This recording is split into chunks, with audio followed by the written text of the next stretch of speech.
sempat lihat di mana Rins lain ganking di arah bottom lane. Ada Itu bisa. sempat miss ya kan. Iya. Itu jadi blunder untuk Jadi mereka. blunder untuk mereka. Tapi ini dia sesuatu yang sudah kita nantikan. The respect band dari kedua belah tim. Oh, Grafting Face, no Bunny, no Harit, no Joy. All respect untuk kedua belah insinyur di dua belah tim. Oke, mungkin kalau misalkan ada lagi yang harus di-bet, kita masih jadi pertanyaan Chusin sih. Kalau memang mau ditutup silakan, tapi gue rasa itu jadi tugas dari Geek Fam. Wah, Chusin kayaknya ya bakal jadi opsi yang bagus banget untuk di-ban. Dan Geek Fam punya kesempatan itu untuk di-trade juga sebenarnya. Karena kemarin udah ada referensi juga, kayak first pick Kimi udah mulai populer banget dan ramai bahkan untuk diperbincangkan. Oke, Seberapa mahalnya Kimi, first pick ternyata jawabannya. gimana kalau misalkan memang Chusin di-ban, Kimi dilepas tapi ditukar dengan Kalea? Menurut gue jadi satu opsi yang bagus juga. Tapi Kimi-nya Gak mau, ternyata. gak mau. Balik lagi respect.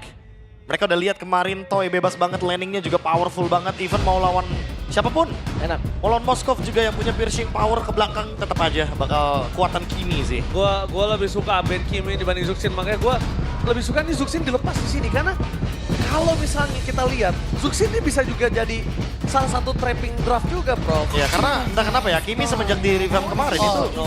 benar-benar jadi hero yang utility power gitu loh. Mereka Dia punya tahu- Starlium Beam, dia punya Traction Pulse, jadi ya Chusin juga di ban. Mereka- Hero utility pokoknya. Mereka tahu ini bahaya untuk Geek Farm. Jelas. Geek Farm akan ngelepas satu hero soalnya. Kalea? Dia akan ngadu. Loi Ah. sih, Loi gak? No Loi di match ini. No Nggak Loi, ada, no nggak ada. Chusin. Iya, No iya, Loi iya. sih. No Loi, benar. Kalau memang mau ditukar lepas dua-duanya, Zuxin. kalau satu di-ban, satu akan di-ban juga.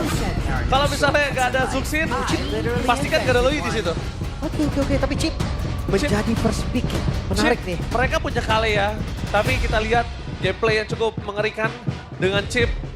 Mau di counter sama Valentina sekalipun, bahkan kemarin sempat ada Carmilla tapi belum bisa menutup. Tapi Kalea mau nggak mau harus dimakan. Harus keluar sih sekarang Karena juga. kalau Kaleanya nggak dimakan, ditaruh entah dimanapun Romer atau di EXP, ini bakal buat Dairon dan itu bahaya. Iya, aku merasa kayak ini emang keputusan yang paling tepatnya ambil Kaleanya dulu. Dibandingkan dilepaskan begitu saja. Puvius juga bakal jadi good pick, tapi ini langsung menunjukkan bahwa gameplay dari Geek Fam akan memperkuat dari combo di setup turtle-nya. Mereka udah punya Kalea di Romer dan Puvius di EXP. Udah, mereka tahu banget ini Poveus akan sangat menguras energi mereka di saat ke arah objektif. Pasti. Ada baiknya memang diambil. Dan kalau kondisi saat ini kita melihat Tulu yang akan digunakan oleh Sordaran dan Sasuke Sio langsung. langsung digunakan oleh seorang Sasuke.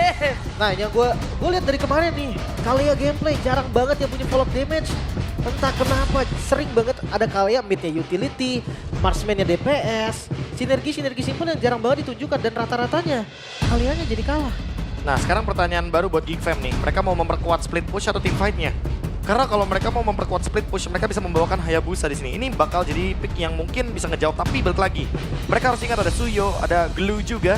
Mempertimbangkan split push yang dimana nanti mereka bisa bermain dengan formasi 3-2. Jadi lawannya adalah Chip juga, agak sedikit repot sebenarnya kalaupun ada Hayabusa nantinya. Atau mereka mau team fight kayak Lucas. Kayaknya kalau memang mau team fight enak juga sih. Pick off-nya juga dapat. Tapi ternyata Wah. mid laner-nya dulu. Tapi dia buat team fight udah nunjukin. Dan jawaban buat Glue.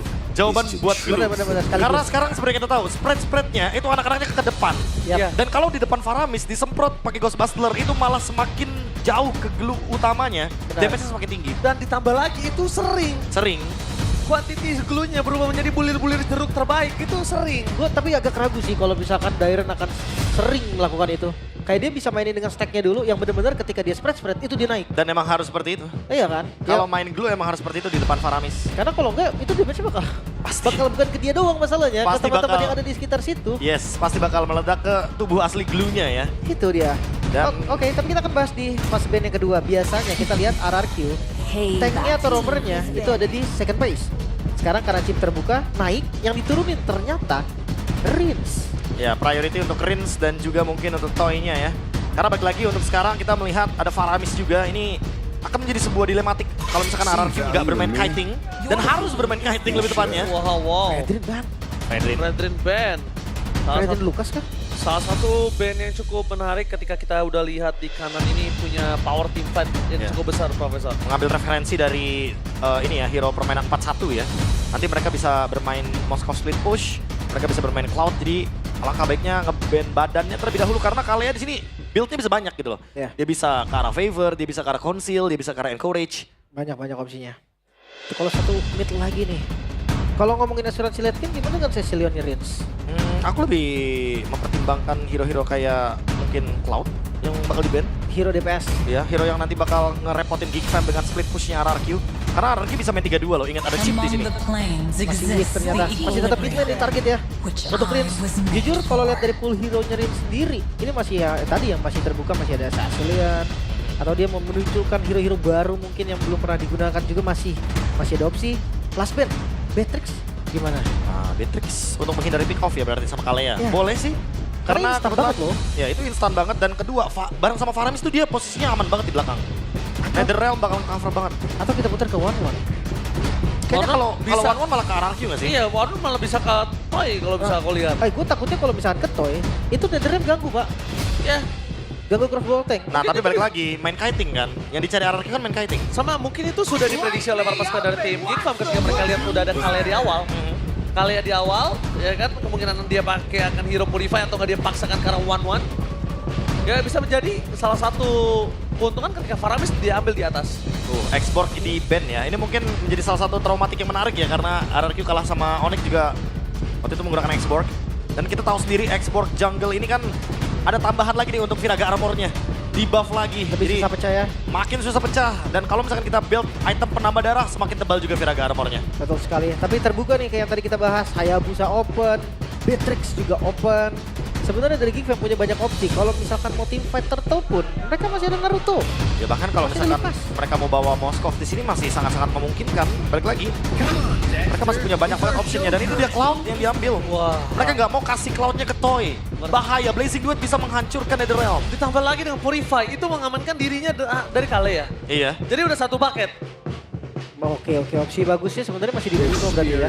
Di Bruno tapi Granger ternyata. Oh, ini lebih bermain dengan jarak ya berarti ya. Oke. Granger lumayan sih memang. Dia sonatanya lumayan jauh tapi Rins. Akan ke arah mana nih? High ground defense kah? Novaria? Novaria Granger. Enggak, Valen. Mau diadu ya. Netherrealm versus Netherrealm. Adil juga berarti dari Geek Fam karena mereka hanya menghindari hero-hero yang memiliki area of evac. Iya. Tapi ingat, selain ada Netherrealm, kondisi dari Geek Fam nggak bisa nge-keep up atau catch up terhadap permainan dari sosok Chip. Split push power akan sangat rendah kali ini. Dan ketika dia bawa 2 split pusher, ini akan menjadi sebuah masalah, Profesor. Wah, tapi scaling banget ya Link Cloud. Wow. Ini Ini nekat sih. tinggal dibaloinya. Gimana cara dia ngebawa ritme tempo ini? Dia berhasil nge-stretch game ini karena minta atau enggak? Ya, buka ruang ya. Ya kalau dia nggak bisa nge-stretch game ini, dia udah dilipet RRQ sama RRQ. Tapi gue dengan rasa cepat. agak tetap susah sih ngelihat match up-nya Chip dan juga Valen gitu kan. Kalau misalkan Nova tadi mungkin ya gue bisa percaya dengan itu. Tapi ketika ada Valen, ini kayaknya temponya harusnya akan terus naik dari RRQ. Udah pasti, early engage, apalagi duo mid-nya kuat banget. Kita tahu sendiri, Valentina dia bisa melakukan zone out terutama terhadap Faramis. Even lawan match-up-nya kali ini menggunakan flicker dari Aboy. Harus lebih berhati-hati karena nantinya di level yang keempat tentu team fight akan semakin lebih menarik di area turtle dengan 2 Netherrealm. Mari kita saksikan The King Slayer versus King of Kings dan Apple Arena. Mana tepuk tangannya?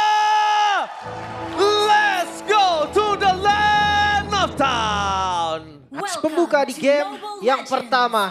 Akankah Geek Fam kembali mendapatkan title mereka? King Slayer Yes. atau malah tiket playoff pertama yang sold out untuk RRQ? Yes, tentunya tiket pertama akan sangat cukup mahal, tapi dibalik ini semua kondisi dengan adanya flicker di tangan Toy menjadi sebuah informasi yang mungkin bisa membuat Baloyski akan lebih melakukan aksi tambahan. Dan kita tahu Baloyski salah satu player yang sangat berani, Lim. Ya, tapi kalau kelihatan dari jalannya sih, dia akan coba untuk kebantu dulu. Karena kita tahu Link ketika pattern pertamanya diganggu, itu udah susah makan takut. Dan bukan hanya pattern pertama, itu bisa jadi di pattern tengah loh. Pattern tengah dia udah mulai kena sedikit slowdown dari junglingnya dan juga seluruh pump buff-nya. Itu berat banget. Dan bahkan Jok di depan sana mencoba untuk membuat seorang Baloyski sedikit terpressure. Informasi yang cukup mahal tadi ketika ada sosok seorang Sojin sudah dapetin Little Wonder. Membuat Baloyski, oke, relax, tenang. Karena Aboy udah kehilangan flickernya. Ini gak baik banget untuk mereka untuk memaksakan keadaan. Aboy kekurangan stakingnya ini juga berbahaya. Ya harus, ya secara nggak langsung harus galak ya untuk mid lane-nya. Tapi untuk Emblem nih, total ya biasa ya untuk Link. Tapi ini ada Warcry juga. Make sure damage-nya akan cukup nanti ketika ada team fight. Mungkin 1 lawan 1 juga bisa diunggulin. Oke, bakal coba dibalaskan kembali di sana. Langsung ada Mackins dengan sudah level 4 memburi satu damage yang sangat sakit. Tapi nampaknya tidak mau langsung di all in. Apa sih? Lebih ke nggak boleh sih Tempest of Blade. Ini bencana. Lebih nggak bisa di commit di awal karena itu bakal berpengaruh sama Turtle. Oh, tapi Baloski belum punya Tsunami Slam. Di depan sana bakal coba ditangkap. Perpasukan dari tim Geek Farm. Mereka memberikan sedikit informasi kalau ada baiknya lepaskan memang untuk di atas kertas dari BMKB. Dapetin Purple dulu dibandingkan dia harus memasang ke arah Turtle. Flicker. Dibandingkan harus kehilangan Purple itu nggak wise banget, Lim. Oke, tapi nampaknya tim akan cepat terjadi. Baloski di depan sana. Dapat di kontes! Retribution from Mackins! What the takeover! Dan lihat dengan 2 net lab yang terpisah membuat para pasukan dari tim Geek Farm masih terlalu kuat. Baloski terperangkap sama ada following up damage yang membuat Sharon kali ini harus mendapatkan 1 poin kill kah. Dan Tepas outplay from Geek Farm berhasil mendapatkan poin kill yang sangat mahal. Dan itu dia. Satu retribution yang sangat berarti untuk para pasukan dari tim Geek Farm. Karena Link dapetin Turtle di awal dengan head to head Tsuyo. Itu sangat sulit bahkan tidak ada di dalam kertas kita. Itu dia dipegangin tadi kayaknya B ya. Nggak Iya. bisa retreat Setsujinnya. Dan ada perbedaan level juga ya, walaupun ada Soul Save Retribution. Tapi ini langsung ngebuka window yang luar biasa luas ya, karena lihat Linknya langsung dapetin level yang lebih optimal dibandingkan dengan Suyo. Ini membuka potensi juga buat Make It nanti akan lebih leluasa ketika di menit yang kelima ingin melakukan split push. Dan ini juga ngebuka ruang buat Geek Fam karena power pick off-nya jadi meningkat. Mereka punya damage, mereka punya Baleski juga dengan Tsunami Slam. Tinggal cari target aja sekarang. Oke, mereka mencarikan target ya. Tapi kalau prediction kali, oh my god! Oh, Caster RRQ, English Caster, what happened Mirko? Oke, ini agak cukup jarang, kita cukup kompak kali ini. Dan bisa dibilang dengan era Kingslayer yang sedang bangkit di posisi kedua, bisa dibilang Geek Farm harusnya punya satu suara minimal dari para caster, tapi RRQ atas kemenangan di laga yang sangat berat kemarin membawa mereka mendapatkan 6 voting dari 6 caster yang semuanya menuju ke RRQ. Tapi langsung ada Tsunami Slam di pasar depan sana, tidak ada jalan untuk pulang untuk Darren K, tapi nampaknya terlalu keras dengan damage dari turret. Sekalipun belum bisa menutup jalan para pasukan dari tim Geek Farm. Tapi yang cukup berbahaya kali ini dengan adanya Turtle di arah top lane. Ini menandakan satu buah perperangan di arah Golden yang berbahaya, Lin. Ini yang sempat tadi gue bahas tapi kan follow up damage. Itu yang susah banget. Kelihatan tadi kan Tsunami Slam. Siapa yang follow untuk sekarang, B? Iya, kayak masih belum ada kan. Karena balik lagi 2 hero scaling. Ada Cloud, ada Link. Itu waktu yang begitu lama untuk bisa di follow up tentunya. Oke, tapi kali ini kalau mereka kembali lagi harus kehilangan Turtle yang kedua, Kadera ini akan lebih strong di laningnya. Lihat, udah dibantu sama sosok seorang Idok aja. Kadera masih terlalu kuat di depan sana. Dan sedangkan para pasukan dari tim Geek Farm, mereka memang tidak bisa dibilang untung dengan cukup banyak. Tapi 300 gold itu enough sekali dalam Tsunami Slam dikeluarkan menuju ke arah seorang Toy. Lalu Flicker dikeluarkan bahkan. Serangan tari begitu saja Toy harus hilang. Dengan Tempest of Blade bersama dengan adanya 2 Nether Ramer bisa. Tapi Aboy masih terlalu kuat di depan sana. Berhasil mendapatkan 1 point kill dan juga dengan Aboy. Dengan stack yang dia miliki sudah kembali lagi ke lane of down. Ini menjadi sebuah keuntungan. Tapi satu hal yang kita bisa lihat Toy-nya tumbang dengan Flicker ini berbahaya. Ya, dan nggak ada Tempest of Blade sekarang. Turtle kembali di setup. Lihat dari Setsujin harusnya dia bisa contest karena Harus. Lucian udah dibuka. Harusnya. Ya, nggak boleh dilepas sih lebih tepatnya. Karena kalau dilepas, Geek Fam akan langsung snowball lebih jauh lagi. Dan ini akan ngebuka ruang teamfight yang lebih bebas lagi buat Cadera. Lihat dari tadi dia nggak stop untuk farming. Takeover. Ini yang gue bilang dengan ada Turtle, bro. Kaderanya udah diganking aja, dia masih damai. Dan tenang ada Wah, itu dia. Lihat, meledak. Dan Setsujin langsung mengamankan 1 buah retribution. Setidaknya 1 korban jiwa. Tidak terlalu merugi. Membuat perpasukan dari tim Geek Farm kali ini bertukar dengan Turtle. Dairon kematiannya tidak sia-sia. Tapi tadi ngelihat pattern dari Link juga ketika Turtle-nya lagi di setup, Purple-nya spawn. Makanya bukan pilihan yang mudah kan, dia pilih spawn. Menuju ke console gaming. Tapi ternyata setup yang dilakukan oleh tim Geek Farm udah terlalu kuat dengan 4 orang di arah top lane. Goldnya masih di Geek sih ini, Be. Ya udah pasti sih. Make It juga bisa bermain dengan split push. Dan akan lebih berhati-hati karena 1v1-nya lawan Tsuyo, dia masih punya Tempest of Blade untuk mundur. Sementara kalau kita lihat dari bagian chipnya nih, ini yang paling penting karena hati-hati bakal ada yang namanya Y-Walk juga. Bisa jadi nanti gankingnya dari Oh, surprise dari Idol di arah top lane. Tidak mau terlalu terburu-buru, ada informasi yang mungkin cukup mahal nampaknya membuat mereka karena tidak ada 2 orang yang dimiliki visionnya oleh RQ. Takutnya nanti tiba-tiba portalnya dihancurkan. Ya, ya. 4-1 emang bahaya banget sih ngelihat dari Link yang punya power lebih kan untuk split push. Sekarang dia nggak perlu capek-capek pakai Fin Push. Dia bisa langsung Ido bakal coba dimakan ke Flicker for defensive dan langsung ada Tsunami Slam. Mencoba volume up damage dari depan sana para pasukan dari tim King Farm. Mereka mencoba mendapatkan satu momen ke atas Toy dan ternyata hilang. 1 point kill atas Make It menyalakan Sky Pisser yang dimiliki dari Toy. Pertukaran ini tidak cukup adil. Meanwhile dari bottom lane dengan cutting minion yang dimiliki dari sosok seorang Sojin. Itu udah cukup mahal, memberikan ruang dan waktu untuk para pasukan dari tim RRQ King Farm. Mereka boleh memaksa tim fight, tapi lihat dari top lane, Kadera gak ada jalan untuk revive Flicker yang dimiliki, dibalaskan ada Aboy. Aboy gak boleh dipaksakan, gak ada Netherrealm, tapi Sun Sojin masih berhasil didapatkan oleh seorang Cobb. Pertukaran yang cukup mahal, tiba-tiba di arah top lane sana Kadera berhasil dimakan, tapi 1 point kill atas Sun Sojin merubah skalanya ketika objektif muncul. Wah, berarti tadi ada yang di bagian mid lane bener-bener terekspos ya posisinya. Karena tiba-tiba Aboy masuk dalam portal loh. Iya, shortcutnya deket ya. Dekat banget. Ada yang tengah juga dan ini dampaknya sampai ke turtle loh. Mungkin akan dilepas karena ini belum Udah pasti ini turtle-nya bakal langsung di-secure sama Geek Fam. Gold Lead akan swing ke red side. Geek Fam akan semakin lebih mudah untuk mendapatkan power spike mereka. Karena ingat, Link, Cloud, dua-duanya scaling.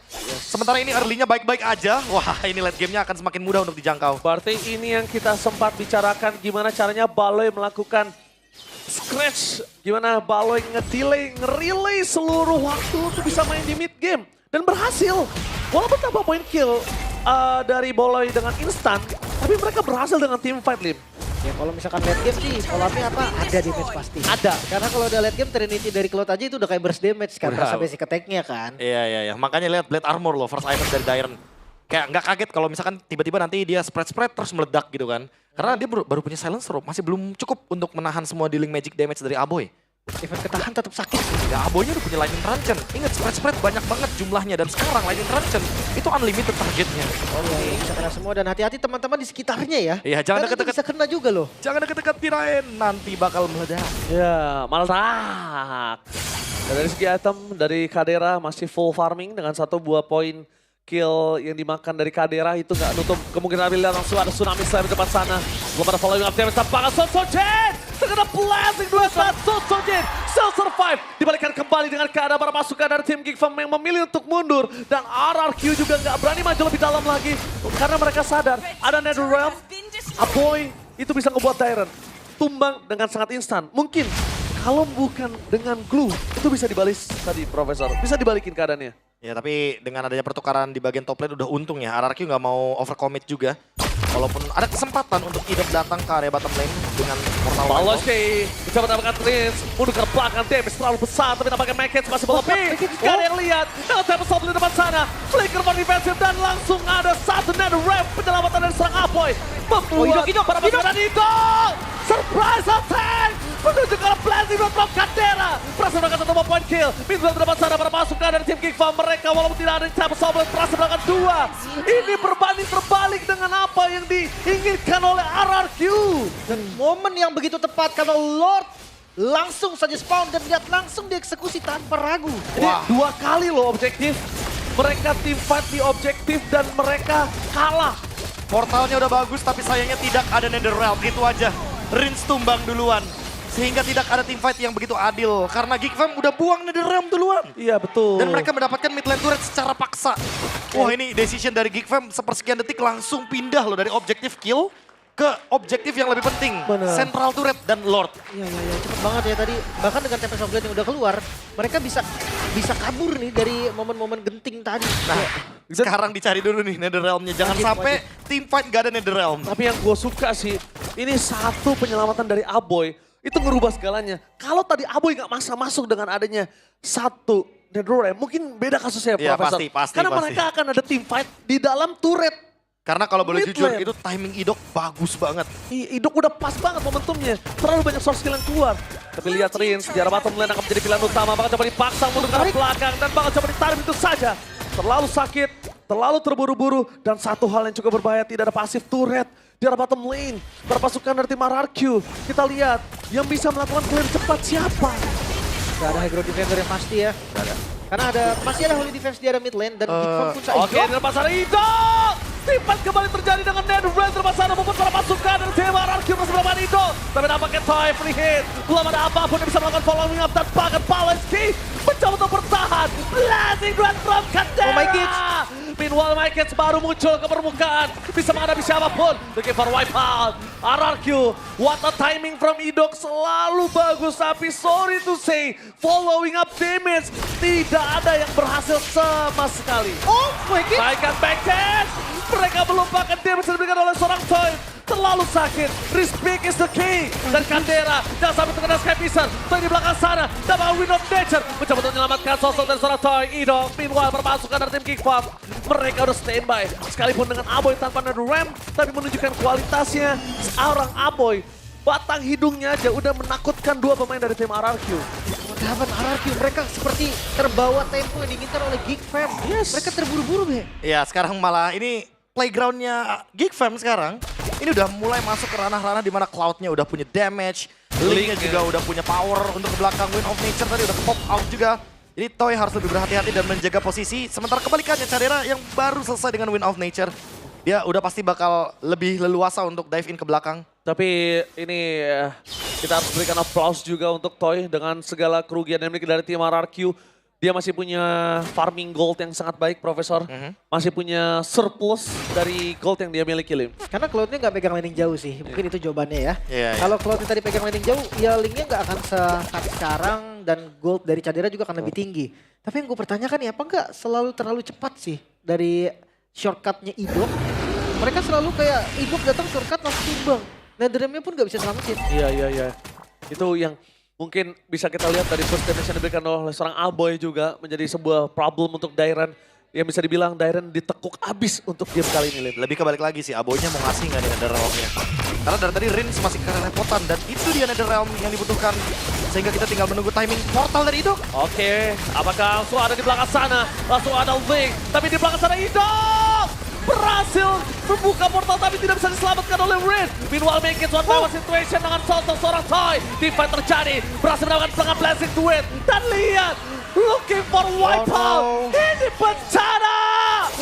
Rex Dragon count. Di game pertama benar-benar dia luluhkan dan wipeout. The King Slayer berhasil mendapatkan game pertama. Crimson RRQ kembali lagi ke Land of Dawn di season yang ke-15. Siap-siap game pertama untuk Geek Fam. Apakah identitas dari Geek Fam mulai kembali? Apakah era dari pilar baru RRQ bisa dihentikan dan membalikan title King Slayer? Bisa dibuktikan lagi di game selanjutnya. Tapi di game pertama clean. Perfect game untuk Geek Fam. Siapapun yang nge-call untuk team fight, siapapun yang nge-call dalam sepersekian detik untuk mengganti target. Dan aku yakin itu antara di duo mid-nya Baloy atau Aboy. Keduanya tepat sekali untuk membuat decision. Ketika team fight di area mid lane, ketika team fight di area Lord dan bahkan nge-deny Idok untuk ngebuka portal. Oke. Di timing yang sepersekian detik padahal kita udah bisa melihat bahwa Idok datang dari belakang tapi ternyata NetherRealm-nya Rins gak sampai ke belakang. Balik lagi, dia tidak membawakan flicker, dia membawakan purify, menghindari tsunami slam. Ya, ini pertanyaan adalah satu, Be. Memang dari timing Geek yang bagus atau timing RRQ yang terbilang lumayan kacau? Kalau ngomongin soal team fight terakhir mungkin RRQ yang kacau, tapi kalau misalkan sebelum-sebelumnya Geekfam yang dapetin anginnya. Iya. Dan dia tiba-tiba ganti objektif dari kill menjadi turret. Dan mereka benar-benar nge-shifting itu dengan cepat dan balik lagi. Dari pertama, ini memang terlihat Kadera bersinar. Kadera bisa leaning sendiri dengan ganking yang dilakukan seluruh para pasukan dari tim RRQ. Tapi siapa yang muncul tiba-tiba ketika game ini udah di-stretch menuju ke arah mid late game? Make it! Dia tutup hal tersebut, dia datang, dia benar-benar datang dengan oke lo udah kasih gue waktu, udah kasih gue landing jauh, thank you, oke kita fight. Bahkan di momen terakhir ya, di last fight, itu kan Idok buka portal kan padahal ya. Waktu lagi 1v1, kebetulan di bagian top lane tadi terlihat ada Sutsujin dan juga Maykits. Maykitsnya nggak mau lewat portal karena itu beresiko mungkin ya. Iya. Jadi dia jalan tetap pakai Vince Voice Vince Voice sampai ke Toy, sampai ke Toy. Toy udah win of nature, tapi